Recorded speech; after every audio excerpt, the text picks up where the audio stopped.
Muy buenos días para todos. Es un honor darles la bienvenida nuevamente al octavo Congreso Integrado de Logística, Zonas Francas y Puertos de la ANDI, el principal espacio de diálogo de estos sectores en nuestro país. Queremos invitarlos a ocupar sus lugares en el escenario. Recuerden que también pueden conectarse a nuestra red Wi-Fi que está en las pantallas principales, toda la información. Seguirnos a través de las redes sociales, pero sobre todo participar en estos diálogos también a través de nuestra comunidad digital. Recuerden, pueden utilizar el hashtag logística ZF y Puertos Andi a través de X @Andi_Colombia y en Instagram Andi Colombia Oficial. Hemos analizado la convergencia del Estado y el sector empresarial en la generación de confianza para la inversión en este primer día de nuestro Congreso. También abordamos diferentes espacios, la temática de la sostenibilidad del medio ambiente como uno de sus componentes. Así que no podíamos empezar este segundo día con algo distinto al Fireside Chat, en el que hablaremos sobre infraestructura y medio ambiente.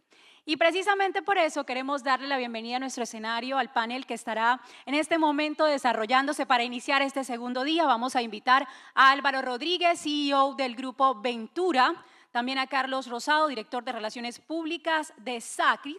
Invitamos también a la moderadora Dora Moncado, directora del Centro Nacional del Agua y la Biodiversidad de la ANDI. Bienvenido a nuestro panel y le damos la palabra a la doctora Moncada para iniciar con este primer diálogo.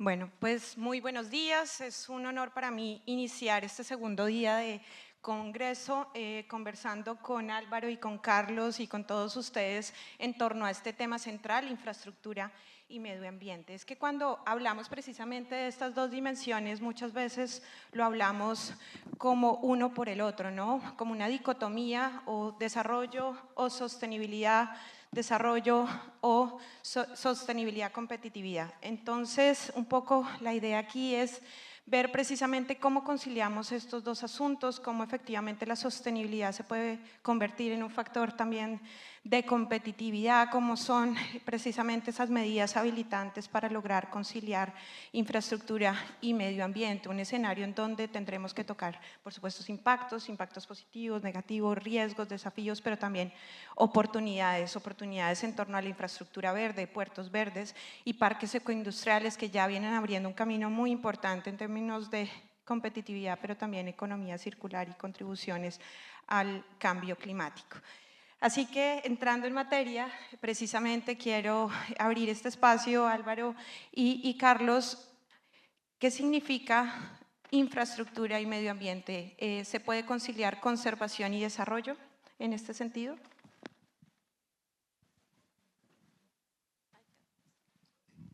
Aló. Bueno, buenos días a todos.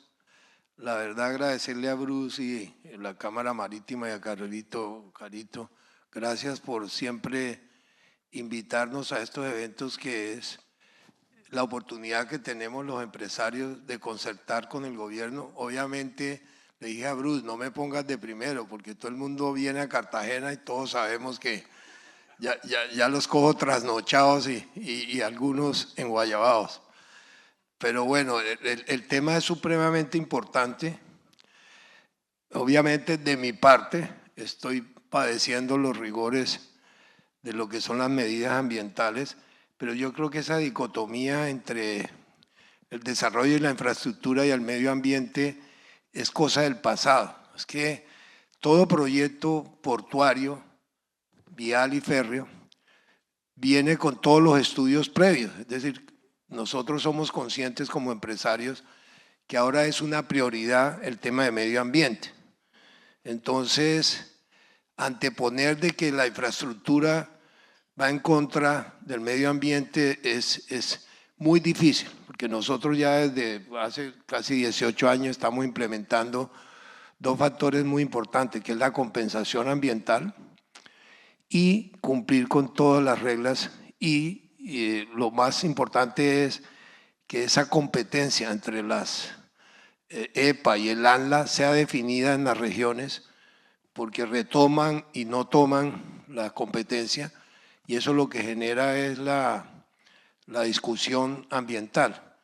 Pero aquí tenemos el ejemplo, fíjense cómo la vía Cartagena-Barranquilla se tuvo en cuenta el manglar y se tuvo en cuenta la Ciénaga de la Virgen.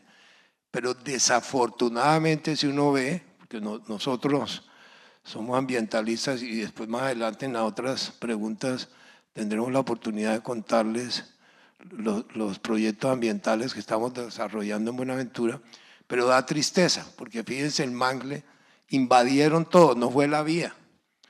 La vía es un viaducto espectacular, con un diseño que respetó todo lo ambiental, pero lo triste es que las mismas comunidades están destruyendo el manglar. Si lo vemos, están secando la Ciénaga de la Virgen. Todos, cualquiera, podemos coger ahorita la vía Barranquilla y lo vemos. Y en el tema de la minería es triste. Quien depreda y daña más el medio ambiente precisamente es la minería ilegal. La destrucción que tuvo Buenaventura cuando encontraron oro en el río Dagua, eso era, se veía, yo tengo las tomas como si hubiera habido una guerra. Me acordé inclusive del Vietnam. Entonces, para uno como empresario es muy triste que mientras la ilegalidad y la gente que depreda, nadie la controla, nadie la persigue, nadie ejerce los controles, es muy difícil. Entonces yo creo que ahí sí está la dicotomía entre qué va a hacer el Estado, cualquier Estado, no hablo de este gobierno, cualquier gobierno, entre la minería ilegal, las comunidades que se asientan ilegalmente en territorios que de verdad debemos proteger.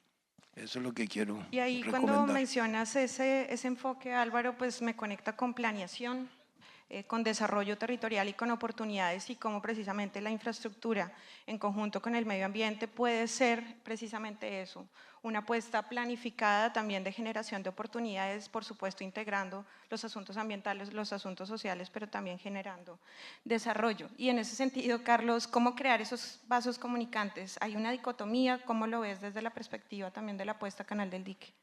Sí, yo creo que bien como lo explicaba Álvaro, eso es algo del pasado, pero que todavía ronda alrededor de los proyectos de infraestructura, porque cuando hablamos de que llegó la ANLA, llegó el Ministerio de Medio Ambiente, pues todos nos agarramos la cabeza, ¿no?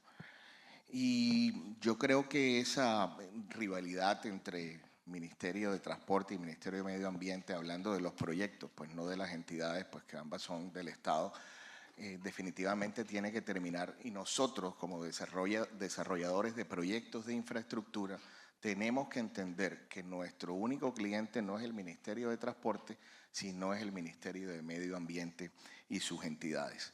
Entonces, tenemos que desarrollar proyectos que sean adaptables a esta regulación. Tenemos que desarrollar proyectos innovadores, sostenibles. Tenemos que desarrollar proyectos que sean atractivos para la banca. Nosotros lo estamos viviendo, estamos haciendo dos proyectos nuevos, uno que es Buga Buenaventura, el otro que es Canal del Dique. Y cuando salimos al mercado a ver qué proyecto era más interesante, todas las entidades financieras que llamaron al proyecto del Canal del Dique, a ver cómo podían participar. Entonces, esa regulación colombiana que es exigente, que digamos nos lleva a que tenemos que adaptarnos a ese tipo de proyectos, es realmente muy importante para esas entidades financieras de orden internacional. Así que esa dicotomía, esa rivalidad, diciéndolo digamos en buen término, tiene que terminar y nosotros tenemos que adaptarnos a esa regulación.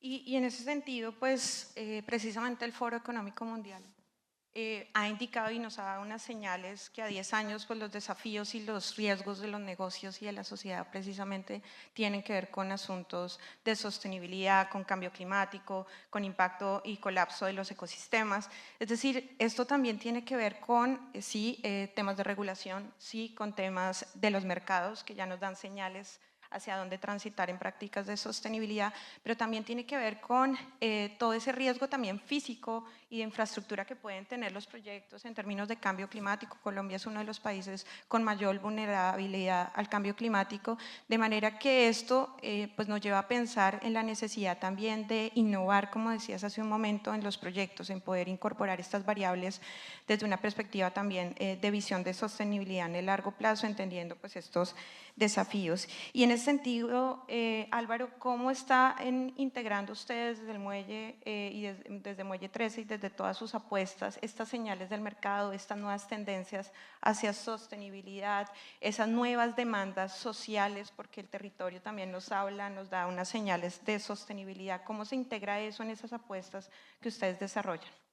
Sí, precisamente nosotros y todo el país conoce la complejidad de Buenaventura. Nosotros somos una terminal y un operador portuario, no somos el puerto, que a veces confunden Puerto Buenaventura. Somos una terminal especializada muy eficiente. Somos la terminal más eficiente, yo creo, en Latinoamérica, porque con una sola posición de atraque estamos manejando entre 1,5 millones y 1.800.000 toneladas. Desafortunadamente, dentro de la parte de la carga, nosotros damos el servicio público a los carbones térmicos coquizables, que nunca, es bueno que la comunidad lo sepa, nunca puede desaparecer, por ejemplo, los carbones en la tecnología, porque es el único medio que tiene la industria metalmecánica, la industria eléctrica, de todo, es una parte de, pero no solamente atendemos el tema de los minerales, que es lo que preocupa mucho al gobierno nacional, sino también tenemos toda la carga de graneles y todo. Para eso hemos diseñado en Buenaventura y lo venimos ejecutando con la Fundación Ética Verde, y es lo que yo quería decirle a la ministra en el foro en que estuvimos en Cali, que el empresario no es el enemigo de la comunidad ni del medio ambiente. Nosotros tenemos 4 proyectos pilares en Buenaventura, uno que es el Centro GES, que está localizado al lado de la zona de acopio, en la zona franca, donde tenemos todo el tema de la infancia, tenemos una guardería infantil, tenemos el centro médico único en Buenaventura, es decir, no hay salud en Buenaventura. Hacemos brigadas de salud con la Universidad Javeriana, y estos médicos y jóvenes nos ayudan allá, aunque no somos hospital. Inclusive era increíble, tenemos los videos donde nos ha tocado hacer cirugías en el mismo centro médico, en el Centro GES. Tenemos la parte de la Casa de la Cultura, porque la Casa de la Cultura en Buenaventura llevan 15 años construyéndola y no la han entregado, tema también ligado a la corrupción. Y dentro de ese Centro GES estamos gestionando todas esas actividades, que es la casa de la comunidad, como la hemos denominado. Segundo, el chontaduro, que es un producto de consumo del Pacífico. Tenemos la agricultura orgánica con la Fundación Ética Verde, y tenemos un proyecto en el Bajo Calima que ya está produciendo chontaduro, y no es con químicos, sino es combatiendo desde el punto de vista de la agricultura orgánica. No es con fertilizantes químicos, sino con un Compax, que es una fórmula japonesa que hay para fertilizar los árboles. Tenemos algo supremamente importante que el gobierno tiene que mirar, es que hace muchos años, ya hoy es una realidad, tenemos la escuela de fútbol, los muchachos, tenemos 240 niños en el Ventura Fútbol Club. El año pasado ganamos todos los torneos, los 4 torneos, pero es triste porque ahora los niños no pueden ir a entrenamiento porque está la guerra entre las bandas criminales que impiden que ellos inclusive vayan al entrenamiento. Entonces el gobierno tiene que mirar, sobre todo este gobierno, en nosotros los empresarios, unos verdaderos aliados del tema, como te digo, no solamente desde el punto de vista ambiental, sino desde el punto de vista de responsabilidad social. Y ahí están las obras. Yo le digo a la ministra anterior, desafortunadamente renunció y se fue del ministerio, porque ella era una gran ministra que entendía mucho el tema de infraestructura. Y digo yo, no es sino ir a Buenaventura y visitar. Ahí están las obras y están los proyectos que hablan por sí solos. Igual el proyecto de vivienda que tenemos con todas la tecnología y todo eso. Entonces, fíjate cómo desde el sector empresarial somos unos aliados, porque somos conscientes de que hay que trabajar muy fuerte, muy de la mano, el tema ambiental y el tema de responsabilidad social. Y es porque los empresarios también están haciendo apuestas de largo plazo. Digamos, uno no plantea, digamos, estas apuestas de infraestructura, de logística, de zonas francas, pensando en un día o en 2 días, sino estamos haciendo grandes apuestas de largo plazo y eso implica precisamente entender el territorio, entender esas necesidades, conectarse pues, con las comunidades. Y en el caso del Canal del Dique, pues estamos también en un escenario, digamos, donde las tendencias, variabilidad climática, colapso de los ecosistemas, regresando un poco a esos riesgos y desafíos globales y que también son locales. Precisamente ustedes, ¿cómo reciben esas señales? ¿Cómo es hacer este proyecto en medio, digamos, de un escenario de ciénagas, en donde también hay un ecosistema marino costero y en donde también hay comunidades, diversas comunidades con muchas necesidades? Sí, yo creo que es importante, comentando lo que decías, que se debe tener claro que el principal generador de información, de datos, es el sector privado.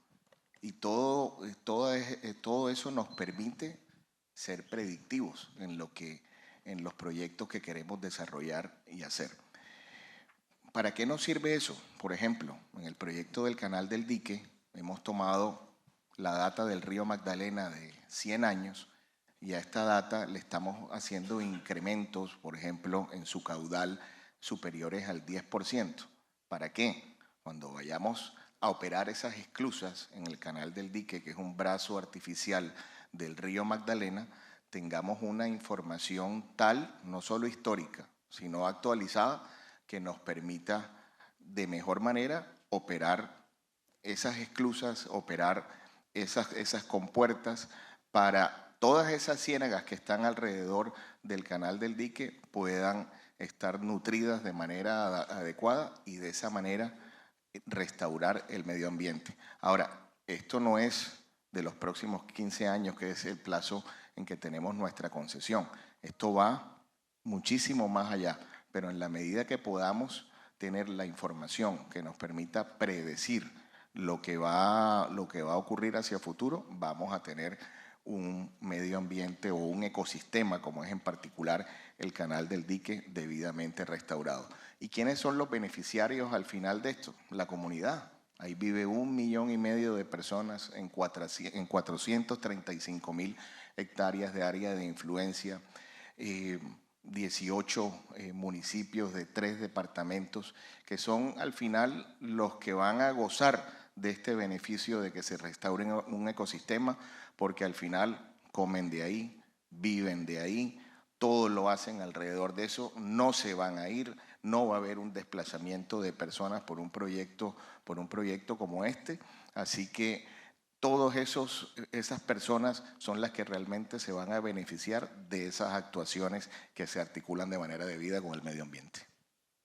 Y es que vemos que en ambos casos el escenario actual nos plantea la necesidad de un nuevo instrumento ambiental. Ese nuevo instrumento ambiental considera nuevas variables, nuevas dimensiones en línea base, en medidas de manejo, en programas de seguimiento y monitoreo, en estrategias de compensación.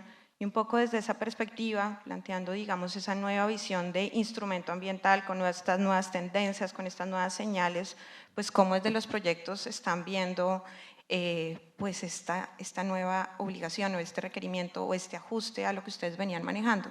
Es decir, qué variables están incorporando, cómo las están entendiendo y qué viene hacia adelante para los proyectos. Voy a arrancar por acá. Bueno, sobre el Canal del Dique, en particular, hablando de este proyecto que tuvo un cambio de un plan hidrosedimentológico, y me voy a ir un poco más atrás, los contratos de quinta generación de concesiones vienen con las consultas previas hechas y con el instrumento ambiental definido.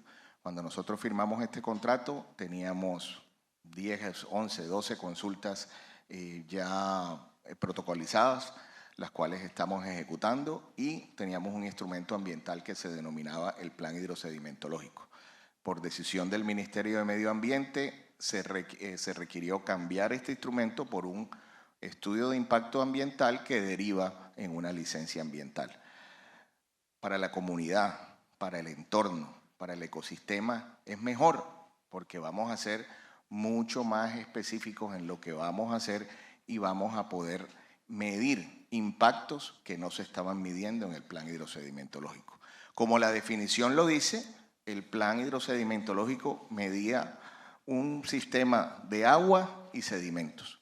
El estudio de impacto ambiental y la nueva licencia ambiental va a contemplar modelos de ruido, modelos geológicos, comportamiento en una mayor o más específica dentro del área de influencia actual, y de esa manera los estudios y todo el desarrollo que se va a tener alrededor de eso va a tener un mejor resultado cuando este proyecto entre en operación. Es importante comentarles el siguiente dato. Además, el Canal del Dique, dentro de la meta de restauración nacional de ecosistemas, representa un poco más del 50% de esa meta. No es un proyecto menor, es un proyecto que a nivel de Latinoamérica nunca se ha hecho algo igual con ese nivel de detalle y con ese futuro que representa esa operación.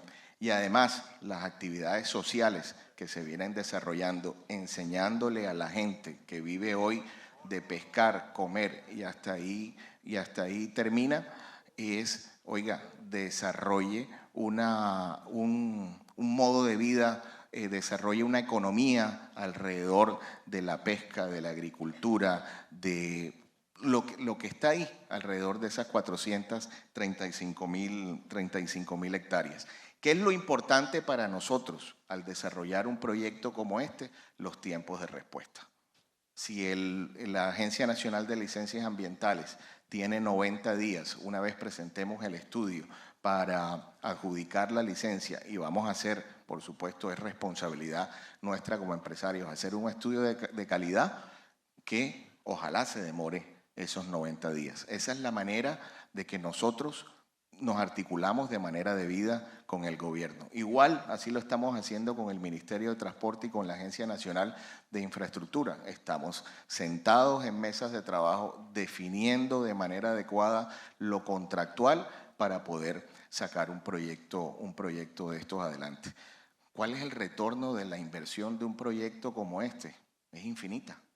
No hay una manera de medir lo que significa desde el punto de vista de rentabilidad de un proyecto de la restauración de un ecosistema. Nunca se ha hecho y esperamos poder hacerlo en este gobierno.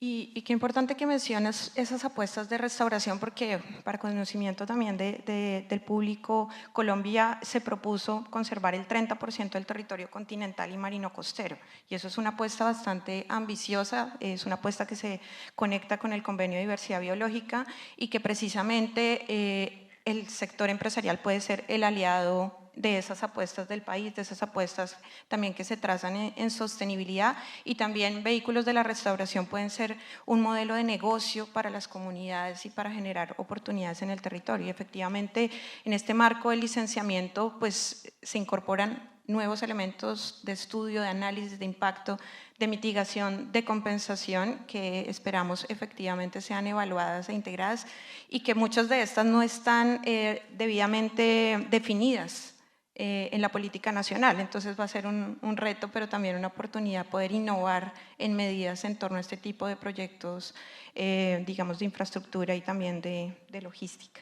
En este sentido también, bueno, tenemos una situación similar, hay un nuevo requerimiento de instrumento ambiental. ¿Ustedes cómo, digamos, piensan abordar esta nueva, digamos, lineamiento del gobierno? ¿Cómo piensan incorporar esos nuevos elementos y hacia dónde va el proyecto? Sí, para muchos es de público conocimiento, pues, porque en el caso nuestro, de nuestra terminal marítima, el ANLA asumió la competencia sin notificarnos, porque la entidad ambiental que nos regía a nosotros era la EPA, que ese es otro tema que es bien importante, es definir entre las corporaciones autónomas y el ANLA, definir claramente las competencias.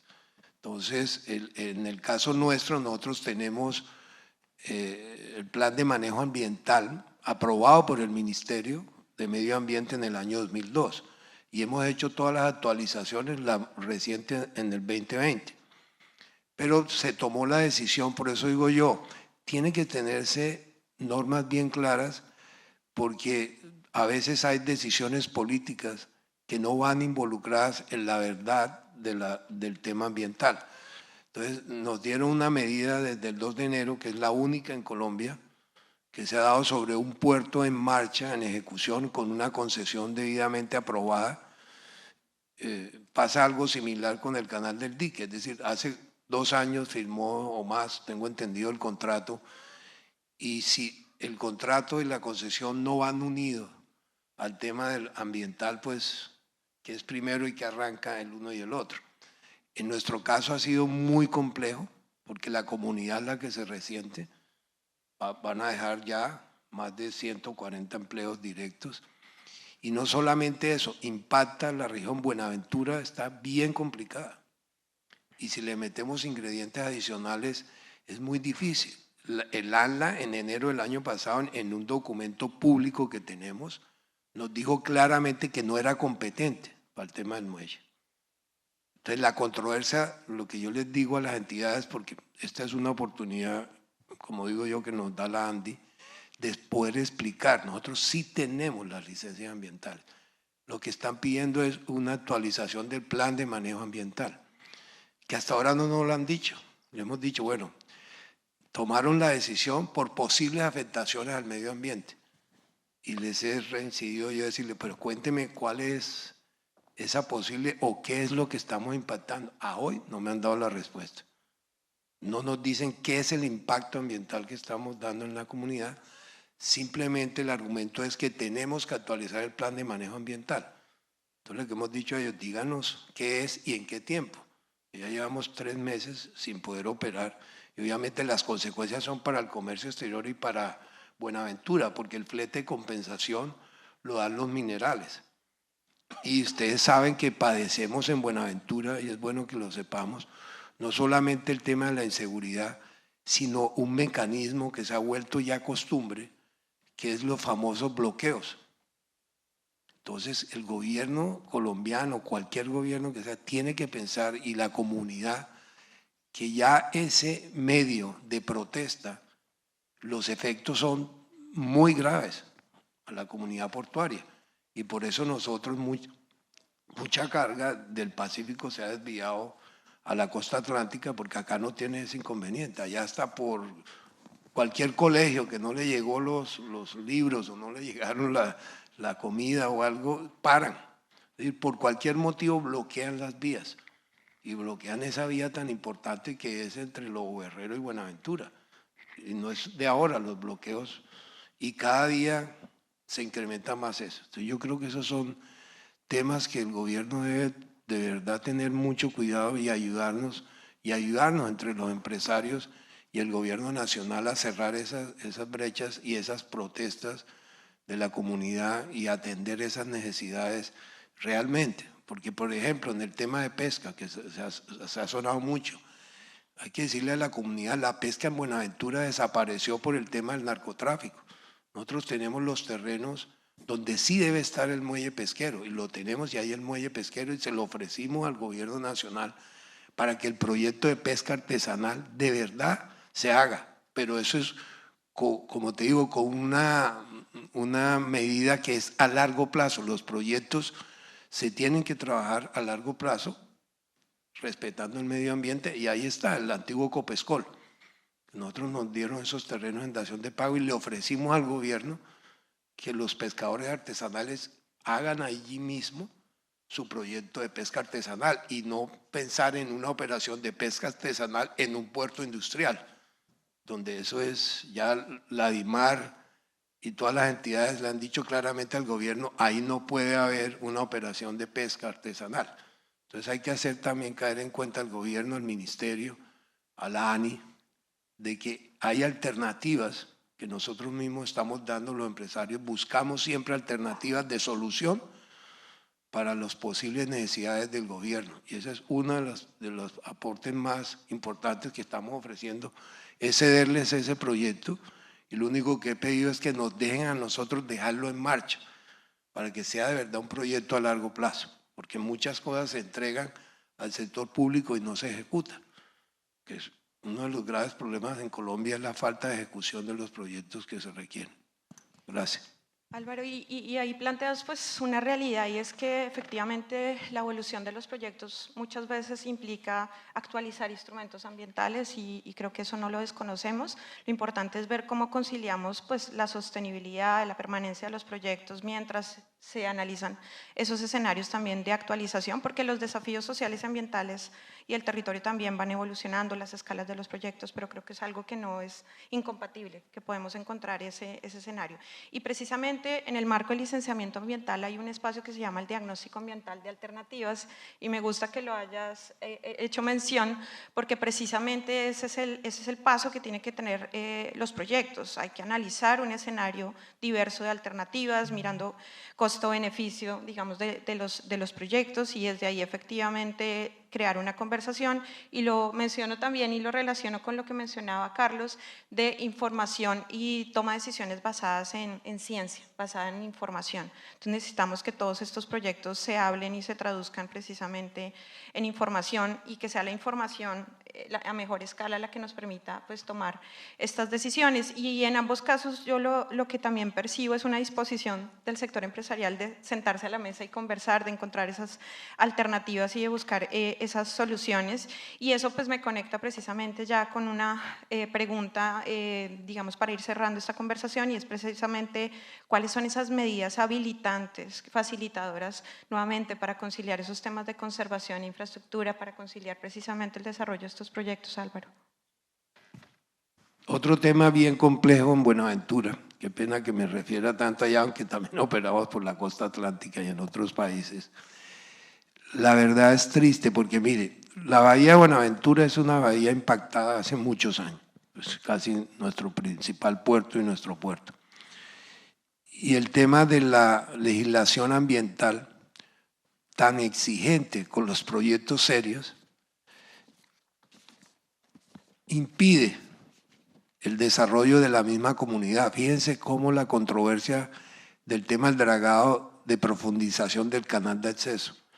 Llevamos 20 años, ya los buques de última generación de contenedores y todo exigen un calado mínimo de 15 metros. Estaba la discusión por años en Buenaventura, pues Liborio ahora la está padeciendo. ¿Qué es lo que va a pasar con eso? Porque las comunidades son las que se oponen, cuando la comunidad al final del camino es la que más se impacta. Si no hay una actividad empresarial que genere empleo, lo que necesita Buenaventura es generación de empleo, y ya los buques requieren de un calado de más de 15 metros. En el canal de acceso se ha discutido, se ha hablado miles de, como dicen, de posiciones con la comunidad misma, y eso la gente se tiene que sensibilizar. Buenaventura aquí lo tiene Cartagena, ya tiene 16 metros. Buenaventura tiene que tener un canal.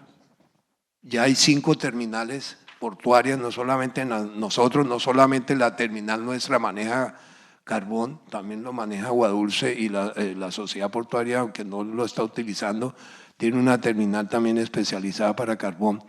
Pero fíjate cómo es de importante que las comunidades sepan también y no se vuelvan un obstáculo para el desarrollo mismo de Buenaventura. No vamos a ser eficientes si no tenemos a lo menos un canal de acceso con 15 metros, porque allí la naturaleza es generosa con Buenaventura y la oscilación de la marea es de 0 a 4 metros, lo que hace, pues, facilita el tema del atraque y desatraque de buques en marea alta, y eso es lo que nos ha sostenido realmente desde el punto, y era la controversia si éramos una terminal de gran calado o de no gran calado, con el ANLA.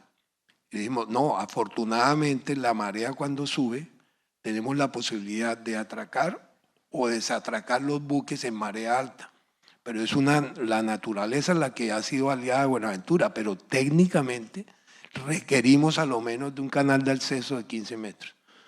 Y eso hay que hacerlo ya. Es decir, estamos hablando de la profundización del canal de acceso hace 20 años. Hay que tomar, como dicen, decisiones. Una alternativa es que se entregue en concesión.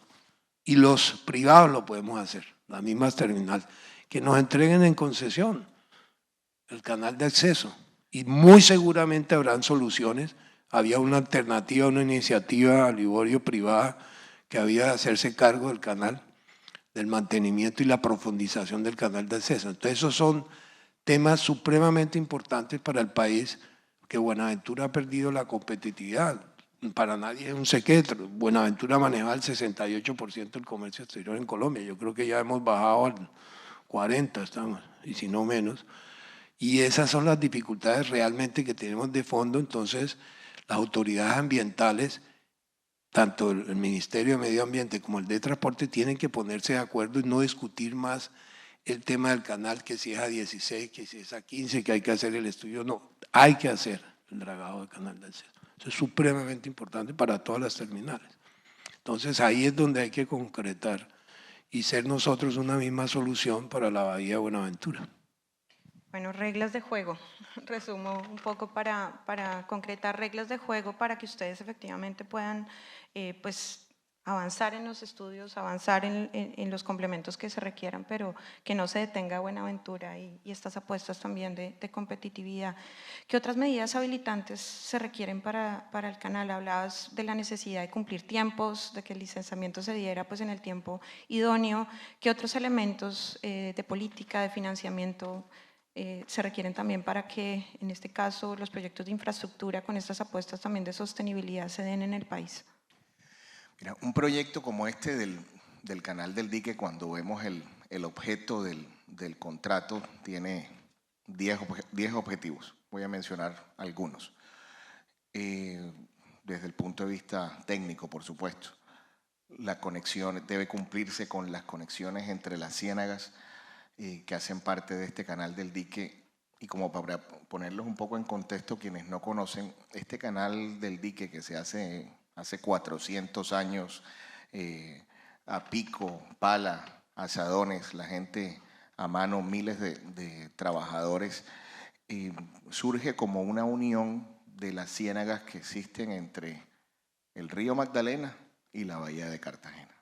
Se hace un camino de 200 curvas en su momento, de 150 kilómetros, hoy tiene 115, tiene 50 curvas nada más, lo que ha acelerado la velocidad del agua y por eso el arrastre de sedimentos que ha contaminado la bahía de Cartagena y la bahía de Barbacoas, matando todo a su paso, fauna, flora, inundaciones. Y cuando uno mira el contrato tiene 10 objetivos, que se deben restaurar las conexiones entre los caños, entre las ciénagas, que se debe controlar la salinidad, que se debe mantener, se debe regular la entrada de sedimentos y hay un objetivo de competitividad que es mantener la navegabilidad.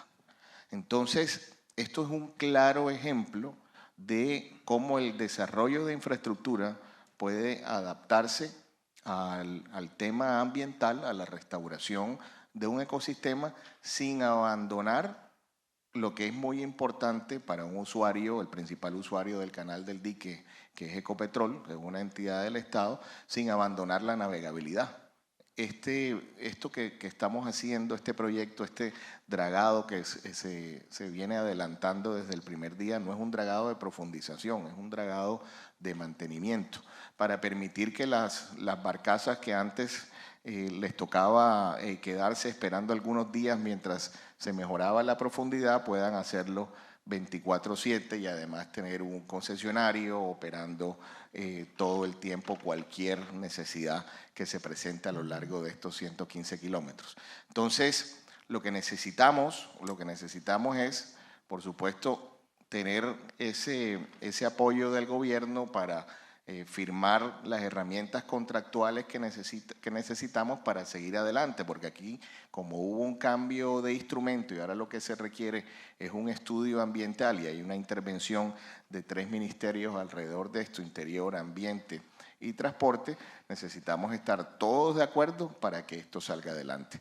Venimos trabajando, venimos en mesas de trabajo, desafortunadamente, pues aquí todos lo sabemos, cuando ya creemos que vamos a cerrar un tema, nos llega gente nueva, pues no es culpa de las personas nuevas que están llegando, pues esto es un tema ya político que no nos interesa a nosotros, pero no hemos podido tener una continuidad que nos permita cerrar los temas. Esperamos que en esta ocasión sea la vencida, la voluntad que existe pues es la mejor y de esta manera de una vez por todas iniciar este proyecto pues que beneficia no solo a Cartagena, este proyecto beneficia a 3 departamentos, a 435.000 hectáreas que hacen parte de esta área de influencia y a más de 1,5 millones de personas, y adicionalmente va a ser un referente a nivel mundial el poder restaurar un ecosistema. Y es que cuando hablabas de todo este escenario también de sedimentos, pues piensa uno cuántos actores, escenarios están conectados. Es decir, realmente lo que ustedes están solucionando pues implica también entender las alianzas y entender con quién tenemos que trabajar. Y en ese sentido, pues ustedes cómo están pensando trascender, digamos, este proyecto a un escenario también de aliados, entendiendo que todo lo que viene hacia la bahía también viene del Magdalena y que se requieren como apuestas integrales. Claro, este plan de restauración de este ecosistema no termina aquí. Esto es mucho más grande hacia toda esa gran cuenca del río Magdalena y el poder tener una regulación que digamos es mucho más grande que esto. Pero es como cuando hacemos una primera calzada entre un municipio y otro o entre una ciudad y otra. Tenemos que comenzar, porque si no ponemos esta primera piedra, pues nunca vamos a llegar a ese plan macro que se tiene del río Magdalena y de este brazo artificial del río.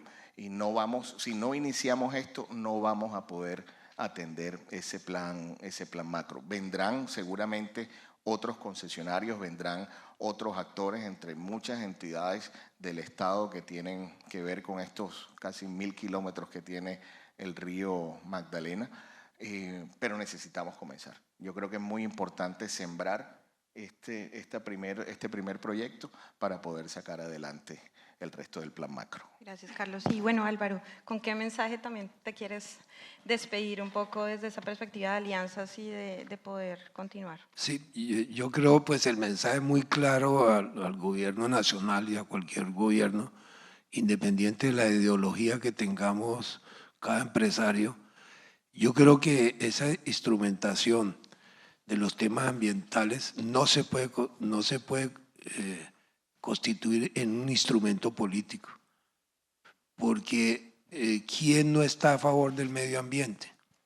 Todos, es decir, todos tenemos que defender, y como yo les dije, ya los empresarios convivimos con las responsabilidades ambientales, más los que estamos en el sector de infraestructura.